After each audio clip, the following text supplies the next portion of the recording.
So we've chosen Bournemouth Hospital for our focus today, and I'm in the accident and emergency department at the moment. Very calm, actually, around us, admirably calm. A few families here, a few people here, but no great panic going on.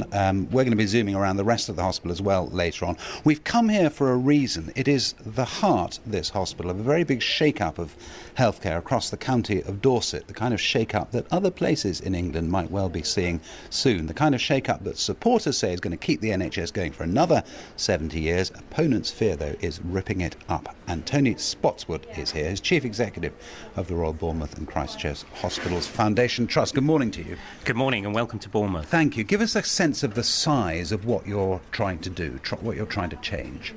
These are really quite profound changes, so it will see a very different role for the Royal Bournemouth Hospital as the main emergency hospital for Bournemouth. So its bed base, for example, will increase from about 640 to 1,100 beds.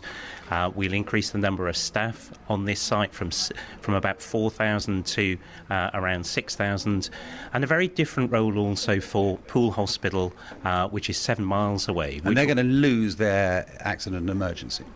Well, they're going to have an urgent care centre instead of the accident and emergency department, and what will happen is the two departments will come together.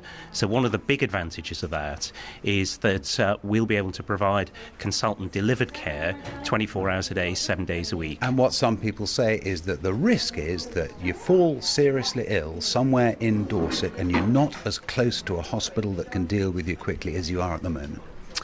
So I understand those concerns. If you look at the most seriously ill patients in Dorset at the moment, so those with vascular emergencies or those that have a heart attack, out of hours or within hours for vascular services, wherever you are in Dorset, you already come to the Royal Bournemouth Hospital. Ah, right. So in those respects, nothing's going to change? In those respects, nothing will change, but it will see a clustering of emergency and planned care on different sites. And is that the thing that you say is going to lead to better outcomes for people in the future?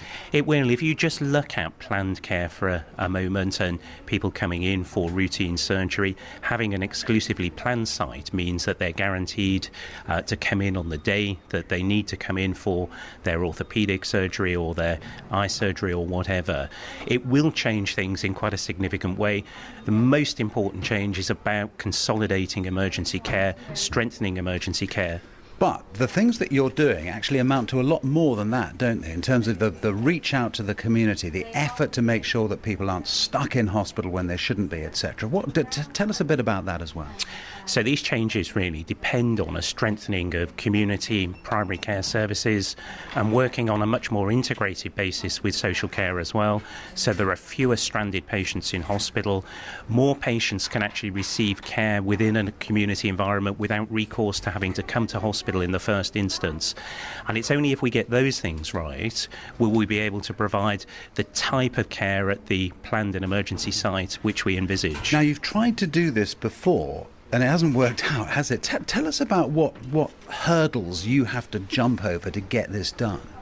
Well, we first started work on looking at a reconfiguration of services between Poole and Bournemouth Hospital back in 2011. At that time... 2011? 2011. Whoa. At that time, we needed to... I'm just thinking of all the person hours that must be going into this. I mean, that doesn't sound itself terribly streamlined as a process, does it? It's taken quite some time. So, I mean, what we're referring to here is our early work with what was the Competition Commission. And the two hospitals of Bournemouth and Poole are now seeking to merge and working through the requirements of the Competition and Markets Authority to allow some of these changes to happen. So we've been working on this for about 9 months now. So the Competition and Markets Authority come to you and say you have to present a case to us, and they can stymie it, can they? They can stymie it, so we've got to set out the patient benefits and we've got to convince them that the patient benefits outweigh what they would consider to be... Is it too complex? Is it too difficult to get things done in today's NHS? It's one of the areas actually where a change in legislation would aid us greatly. So their chief concern is whether there is a significant lessening of competition. Our focus is on collaboration and not competition. Very interesting. We'll be talking to plenty of other people in your hospital later on. Tony Spotswood, thank you very much. Thank you.